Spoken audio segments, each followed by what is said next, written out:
Coming up next, we got Greg Bobchuk from the United States and also from the USA, Gene Lilac. A couple of Yankees going at each other.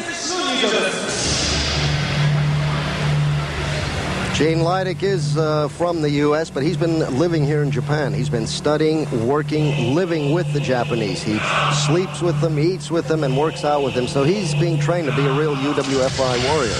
Now, is it true, Gene, that these young guys from America who come over here, the first thing they have to do is learn how to eat fish head soup? Is that true? Absolutely. If you can't survive that, how are you going to live? Because that's all you get served.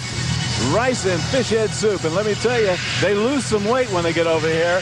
And right now, the guy coming out has lost a lot of weight since the last time I saw him. Gene Lilac has lost about 25 pounds, and he tells me he's a lot faster, a lot stronger, and has a lot more stamina. We'll wait and see tonight. This is going to be a close one. Both of these guys are good wrestlers. Basically, they're wrestlers. They're not really into the martial arts part of it.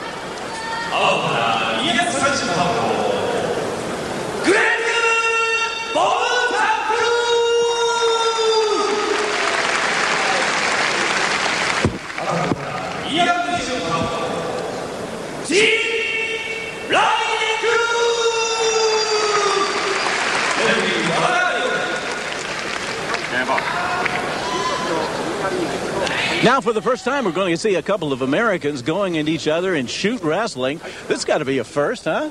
Yeah, no, it's happened a couple times before, but it's not usual. Generally, you tend to see Japanese against the Americans. But in this case, Lilac is fighting out of the red corner, which is considered the Japanese corner. And as I told you earlier, he lives and works out with them. So he's sort of earned himself honorary Japanese position here tonight. I'm going to call this as a pretty close one. Both of them are great wrestlers. Maybe Lilac has slightly the advantage because he's been doing the UWF style, so maybe he's picked up a little more on striking, but we'll have to wait and see. Evenly matched, weight, experience. Whoever wants it more is going to win it tonight. We're probably going to see a lot more wrestling than we're going to see the jiu-jitsu style of kicking and fighting. That's right. But like you say, Lilac has been training here with the UWFI, and maybe he has a few tricks up his sleeve, or maybe in the back of his shorts, huh? We're going to find out. Wearing red, white, and blue trunks, Greg Bobchuk. He has a USA jacket. What a nice takedown that was. And he actually hurt him with that takedown. He slammed his shoulder into Gene's shin. And I know he definitely hurt the knee and the shin with that. Gene's in trouble. The audience here tonight is trying to figure out who they should cheer for because neither one of these guys are Japanese, and of course they don't know much about either one, but probably Lilac is the hometown favorite. Gene's been doing a lot of studying with kicking. Actually, what the UWFI has done is bring in a Thai kickboxer to train these guys with kicking, to give them the kicking abilities. Thai boxing is the home of kickboxing. They're the best at that sport, and they've actually imported a guy to teach them kicking. Only about 20 minutes away from Osaka, and where we're sitting right now is the port city of Kobe. That happened to be the first place that the Americans were allowed to set up residence in Japan back in the mid-1800s. So people in the Osaka area are more accustomed to foreigners and more accustomed to seeing Americans on the streets. So these two guys fighting right now is a big thrill for these people, and hopefully this fight will start really getting hot and heavy in a few moments, and the crowd will come alive. Well, neither boy has really been hurt or hurt the other guy except with that takedown early. So that was a very nice pickup. But Lilac is a good wrestler. He can handle that kind of stuff. Bobchuk seems to be very fired up for this one. He's kicking a lot. I'm surprised to see him kick. It doesn't look like he has much on the kick, though. No, he's going through the motions, but it's not working. They're wrestlers, and they've gone back now to what they know best, which is wrestling. Whoa. Lilac comes in, tries to get one on it, but Bobchuk stops it. And you can still hear that silence. Yes, it is. The crowd is watching very intently, waiting for something to happen and appreciating this fantastic display of shoot wrestling right here in Osaka. Hope you're enjoying it, folks. This is the real thing. Get up. Well, Gene trying to go for that vulnerable ankle. Hey, listen, no matter how big and strong you are, you ever stepped off a street corner and caught your ankle wrong, you know how much it hurts. Now you take a 250-pound guy in shape like that, trying to break your ankle for all he's worth, and you realize how dangerous those holes are. The weakest part of your body, the ankle. Oh, and he catches him with that, again, that knee to the head. American wrestlers unprepared for that. American Olympic amateur-style wrestlers, they tend to come in low. They squat. They like to fight there. Well, they're always vulnerable for the knee to the head, and they've been paying that price today. Right now, taking a look at the scoreboard, it looks like Leidig is ahead on points, 15-13 in favor of Gene Leidig. Make that 12. Bobchuk has to escape the chokehold. Well, we're still looking for some real excitement. Both men are sort of cruising, looking for the weakness in the other. And something's going to happen here very quickly, I can tell. We're watching a junior league match between Gene Leidig and Greg Bobchuk from the United States. Woo! I can feel it when those guys fall on that mat. Well, they mean when they throw a guy down to hurt.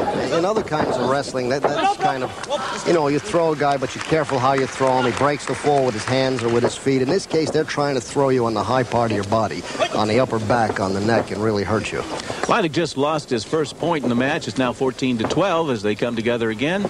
And we're looking for something. Oh, a nice twisting takedown, but looks like Bobchuk got on top. He's on the ride right now.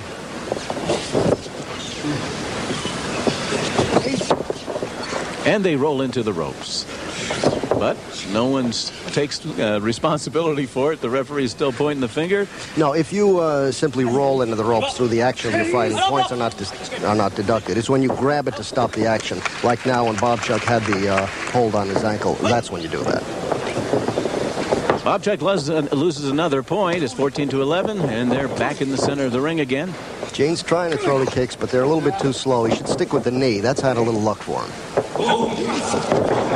A nice takedown by Bobchuk. He's having a lot of luck with those takedowns tonight.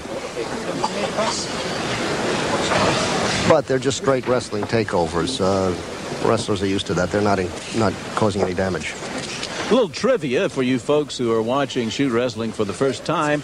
The ring is about 5.5 meters square. That's about 18 square feet. And underneath are plank boards, which are supported by steel beams. And I tell you what, I wouldn't want to be the guy landing on the back end of that. Well, Leidig continue to make Bobchuk escape. They're going to stay with wrestling now. At this point, Leidig's kicks are worthless. His knees could still be a factor, but they'll stay with wrestling. They'll try to go to a wrestling hole. Leidig's still looking to make a hit work. They're slowing down now.